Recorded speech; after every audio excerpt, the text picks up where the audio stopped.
이과생이라면 수학은 최소 시간 해야 된다고 생각합니다.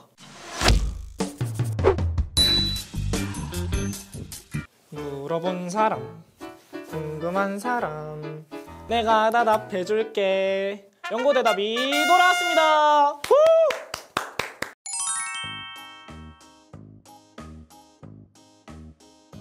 이번에 연고 대답으로 혼자 찾아뵙게 되었는데요. 여러분들이 정말 많은 질문을 남겨주셨어요.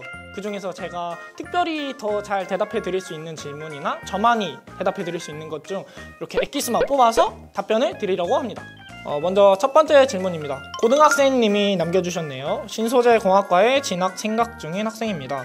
신소재 관련해서는 다뤄주는 곳이 없었는데 너무 감사드려요. 저도 감사드립니다. 다른 과들이 아닌 신소재공학과를 선택하신 이유가 있나요? 신소재만의 매력은 뭐라고 생각하시나요? 신소재공학과는 모든 산업의 기초가 되는 금속이나 세라믹 같은 재료들을 배우고 새로운 재료들을 개발하기 위한 능력을 기르기 위한 학과라고 생각하시면 될 것 같아요. 좀 더 쉽게 말하면 재료에 관한 모든 것을 배우는 학과라고 생각하시면 편할 것 같아요.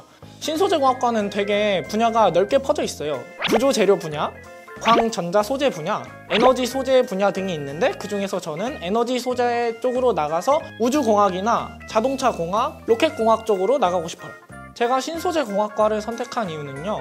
바야흐로 중학교 때죠. 저는 중학교 때부터 뭔가 우주에 대한 막연한 동경이 되게 컸어요. 그 꿈을 안고 고등학교에 진학을 했습니다. 고등학교 3학년 때 공우사관학교에서 사관생도 분들을 저희 고등학교에 초빙을 해주셨어요. 그때 제복 깐지라고 할까요? 그 멋짐에 반해서 공우사관학교 준비를 하게 됐었어요. 그리고 나서 수능을 봤는데 수능이 웬걸 기대 이상으로 나오게 된 거죠.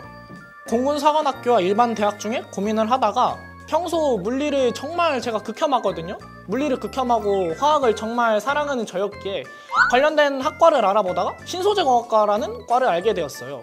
근데 이 과가 정말 좋은 게 뭐냐면 이런 책상이나 이 제가 앉아있는 의자와 같이 소재는 전국 어디에서나 전 세계 어디에서나 안 쓰이는 곳이 없는 거예요. 후에 제가 우주공학에 관한 진로를 접게 되더라도 어디든지 나갈 수 있다는 그런 장점 때문에 저는 연대 신소재공학과를 지원하게 되었습니다.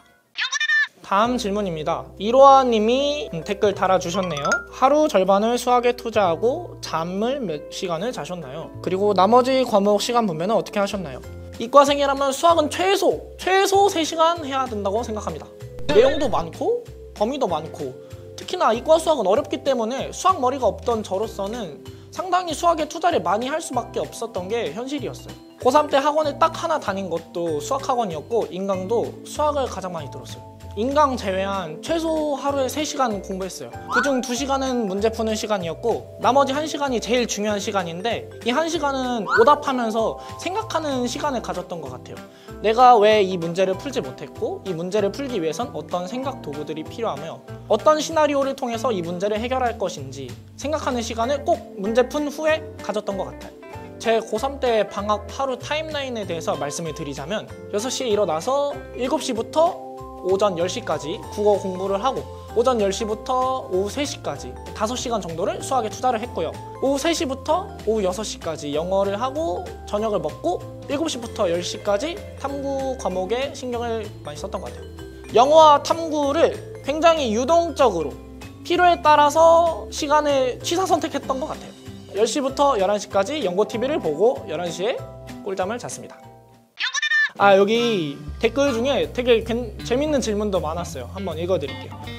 수지 고등학교에 수지 있어요? 정시 4승이면 과기원 붙으신 건가요? 신소재 독수리는 어떻게 생겼나요? 자, 여기 보시면 저희 학과 과잠 독수리는 약간 탄소 섬유 퍼져 있는 듯한 분자 구조 같은 느낌을 되게 많이 받게 해주는 그런 디자인인 것 같아요. 굉장히 이쁩니다. 실제로 와서 한번 봐보세요. 다음 질문입니다. 전남님이 댓글 달아주셨네요. 국어 공부법 좀 알려주세요. 유유유. 지문 읽는 법, 시간 줄이기, 맨날 3등급 나와요. 유유유. 국어는 1교시이기 때문에 무엇보다 기상 습관이 매우 중요한데 저는 고3이 되는 1월 1일부터 오전 6시에 일어나서 매일같이 수능 전날까지, 수능 당일까지 국어 기출 지문을 매일같이 푼 것이 수능날 빛을 발한 것이라고 생각해요. 국어는 수능 1교시잖아요. 아침을 보는 과목이기도 하고 그만큼 아침 습관이 국어 성적을 굉장히 좌지우지하는 성향이 있어요. 그래서 국어는 무조건 오전 7시부터 오전 10시까지.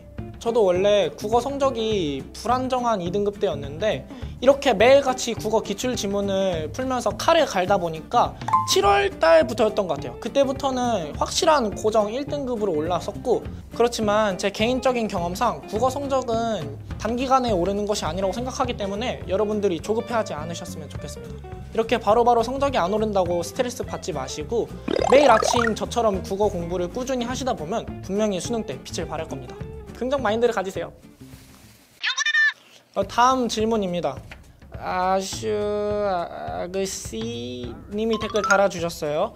어떤 인강을 들었는지 알고 싶어요. 먼저 저 같은 경우는 고등학교 3학년 때 수학학원 하나만 다니고 나머지 과목들을 전부 다 인강으로 해결했어요. 이 인강을 선택한 이유는 무엇이냐? 저는 잠이 너무 많아서 어떻게든 깨어있는 시간의 효율을 높여야 했어요. 그런데 다른 친구들처럼 대치나 혹은 분당으로 유명한 현강을 들으러 가는 것은 그것 나름대로 시간 낭비라고 생각을 했고, 또 인강의 좋은 점이 언제 어디서든 들을 수 있는 거잖아요. 그래서 저는 수업 자습 시간 때 선생님한테 미리 양해를 구하고 허락을 받고 인강을 들으면서 인강 듣는 시간을 확보했었던 것 같아요. 심지어 제가 하나 다녔던 학원도 집에서 그리 멀지 않은 동네 수학학원이었어요. 잠을 충분히 자려면 다른 시간을 아끼자라는 마인드가 박혀 있어서 인강만으로 공부할 수 있는 의지를 형성할 수 있었던 것 같아요. 그러면 이제 제가 어떤 인강을 들었는지 말씀드려볼게요. 국어는 메가스터디 김동욱쌤 1년 풀커리 들었고요. 이투스 정승재 선생님, 메가스터디의 현호진 선생님, 대성마이맥의 한성원 선생님 세 분 모두 다 들었던 것 같아요. 영어는 대성마이맥의 임여강 선생님 들었습니다. 탐구 과목은 두 분 다 메가스터디 선생님 들었는데요. 메가스터디의 화학 고석영 선생님 듣고 메가스터디의 지구과학 박선 선생님 1년 내내 들었습니다. 저는 제 생활 패턴에 인강이 적합하다고 생각해서 이렇게 인강을 많이 들었던 것이지 여러분들에게 무조건 인강만 들으라 하고 싶지는 않아요. 여러분들도 여러분만의 생활 패턴이 있을 거 아니에요? 거기에 맞춰서 선택적으로 취사 선택하는 마음가짐을 가지셨으면 좋겠어요. 이렇게 여러분들이 많이 질문해 주신 거 답변 드렸는데요. 혹시나 저한테 더 궁금하신 점이나 아니면 저희 학과에 대해 궁금하신 점 더 있으시면 댓글로 이렇게 많이 달아주세요. 제가 일일이 하나씩 다 답변 드리겠습니다. 구독하고 좋아요. 안녕.